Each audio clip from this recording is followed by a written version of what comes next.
Today we talk about Dresden 20, a game in the Napoleonic 20 series by Victory Point Games. The game depicts an attempt made by the Allies in August 1813 to take control of Dresden, where Napoleon had been stockpiling supplies. There weren't many French forces in the city at that time, so Napoleon, when he heard of the incoming attack, had to rush back the majority of his army to try to retain control of Dresden and counteract the Allied attack. Two-player game, of course. A player is going to be the French side, the other player is going to play the Allied side. Both players at the beginning are going to try to go to Dresden as soon as possible before the other player does. Who's going to get there first, but more importantly, what's going to happen once both players have their armies in the proximities of Dresden and some units in Dresden. Well, the best way to find out clearly is to play the game, but you can already start getting a sense from this review. This is the map for the game. It is printed on thick paper, and in terms of quality it is your average Victory Point Games map. However, in terms of size, it is much larger than the majority of other games published by Victory Point Games, so it is the deluxe size of Victory Point Games. Important features on the map are these two axes representing the city of Dresden. Then you have a net of roads that leads to that city. Very important feature is this river here that cuts the map in two, and it is very hard to cross for units.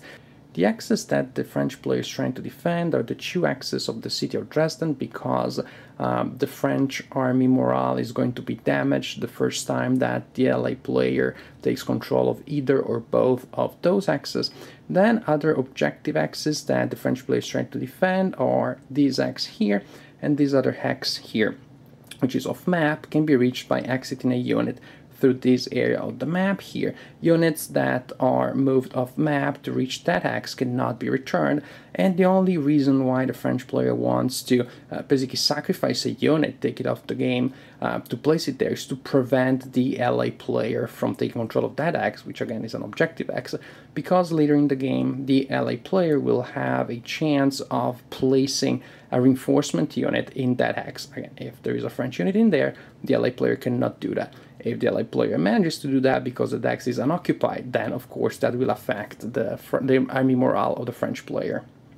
So it is almost automatic for the French player to start the game by exiting that cavalry unit from the map, place it in that hex, so then the French player doesn't have to worry about that hex anymore for the rest of the game. However, doing so is not without consequences. This is set up for the standard game. As you can see, the French player starts with only 2 units on the map, so exiting this unit from the map leaves this poor guy here all alone to defend the Dresden area against this pretty massive army of allied units.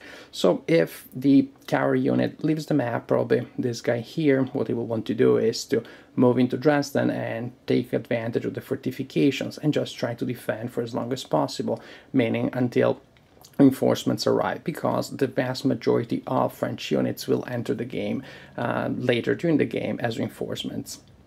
Luckily enough for the French player, this river that goes around Dresden and also these forests here will in a certain way limit the space where the LA player can amass units. So the LA player certainly has enough units to create a siege around Dresden, but just to concentrate enough strength to be able to break through the fortifications, it's going to be very hard, especially if the French player, who later in the game will receive elite units, decides to place one of those elite units in defense of Dresden. Then it becomes almost impossible for the LA player to be able to break into the city. At the same time, there will be enough units of the LA player to discourage the French player from trying to get out, because again, launching an assault outside of the city against a large sieging force, it will be almost suicidal. So most likely at some point you will have a stalemate here with the LA player that can get in and the French player that can get out. Something else that will help the French player is a special restriction that the Allied player will have for the first couple of turns in activating his units, because this is supposed to model a confusion that was in the leading forces of the Allied army.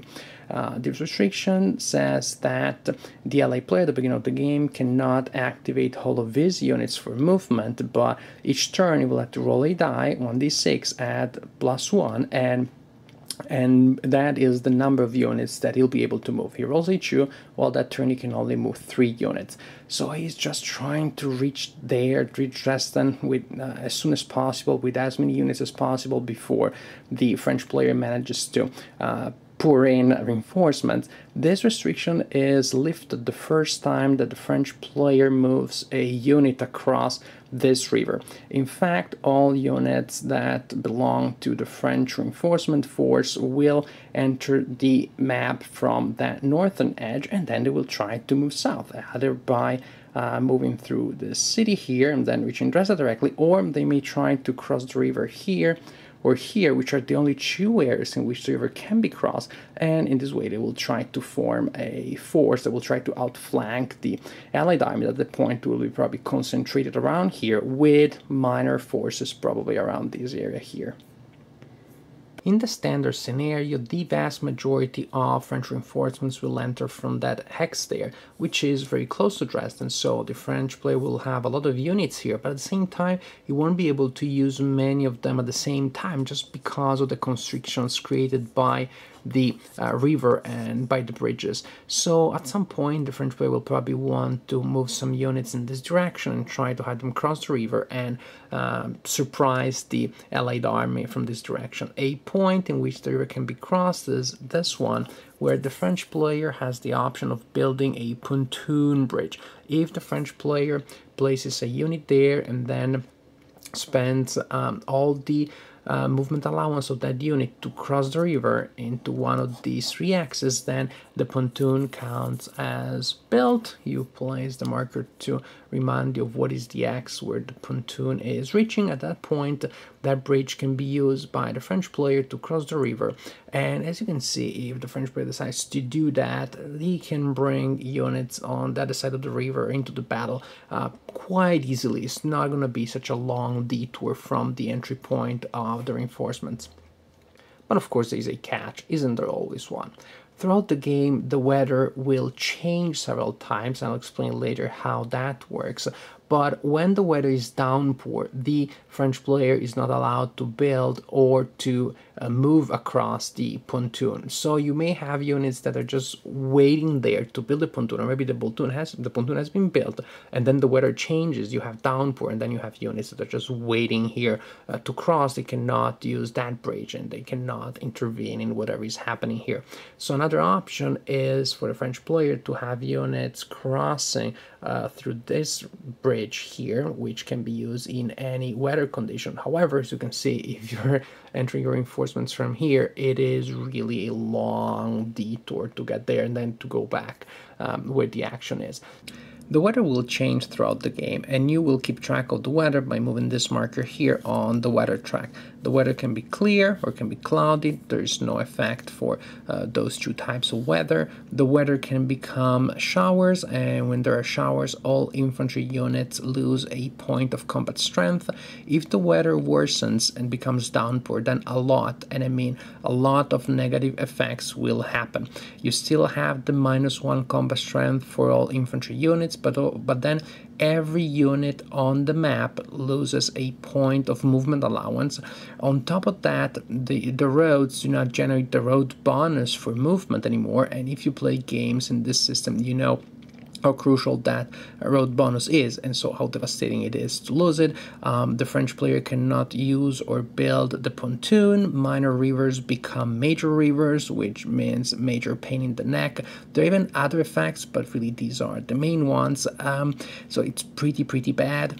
And if the weather becomes even worse, then you have a storm that generates mud, and what the mud does is it makes the effects of the downpour last longer. Even after the downpour is over, if you still have the mud marker on the turn track, you still have the same effects of downpour. You can play the game using the weather conditions printed on the turn track, but in this way you know exactly when it starts raining, when it stops raining. What I suggest is to adopt the optional rule about the variable weather. It just makes the game much more interesting. The weather marker has two sides: improving weather and worsening weather. Occasionally the random cards that are drawn at the beginning of the turn will instruct you to flip the marker. Whether the marker is flipped or not, then the first player rolls a die. If he rolls a number that doesn't appear on the weather marker, nothing happens, weather remains the same. If he rolls the number by the arrow pointing up, then the marker moves up. If he rolls a number by the arrow pointing down, the marker moves down. As you can imagine, with worsening weather, you have the same mechanics, but there are more chances that the weather will become worse. You can play the game using the standard scenario, which is the one that uses the setup that I showed you earlier. You can play the historical scenario, which uses a different setup with the Allied units already closer to Dresden and with more French units already on the map. It is also a shorter scenario. Or you can play the optional Königstein maneuver scenario, which is by far my favorite one. And this scenario simulates what would have happened if Napoleon had actually executed a plan that he had considered, which is to send a stronger force to outflank the Allied and a weaker force to reinforce Dresden.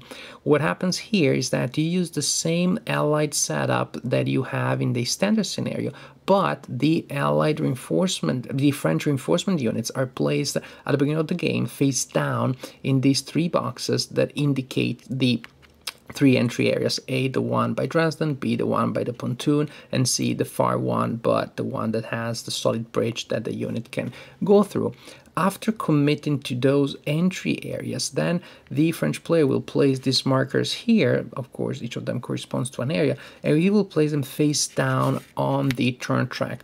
In this way, the LA player doesn't know exactly what units are going to enter through each area, and he doesn't know exactly when each area is going to be activated, when each area is going to start pouring reinforcements in. For example, if this is the situation, there's a large pile of units here and the markers have been placed in this order, then as you play, when you reach the turn where the marker is, then you flip it and in entry you start rolling to see how many units you can bring in from that entry point. But if this is the situation, for example, you will have a large number of units entering from a good outflanking position and ready to attack the rear of the Allied army earlier, and then other units joining the flanking force and trying to go through the pontoon. But then, because of that, of course, everything comes at a price. You will have to leave Dresden unguarded because you will have not many units left to reinforce Dresden, and those units will be entering the game later in the game. So maybe the French player will lose Dresden, but then it will be able to do enough damage